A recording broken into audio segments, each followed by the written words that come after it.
Hey everybody, it's Neil and I am in the office and I've got this SD card. I got a 256 gigabit one by Superior maybe.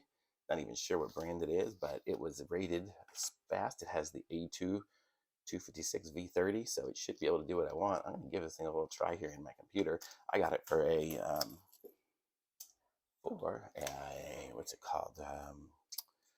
Insta360 X3. So that's what it's going to be for. But I don't have that yet, but I have the chip. So let's just give it a little shot here and see what it's like to transfer a file over there.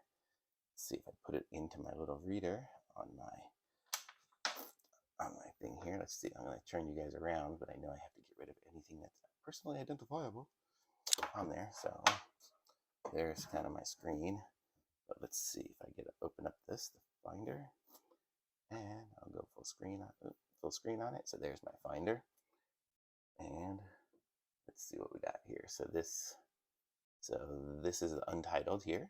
So if I do get info, it is, yep, showing, well, and what does it say? Oh, 248 gigs. So, yep, so we are good.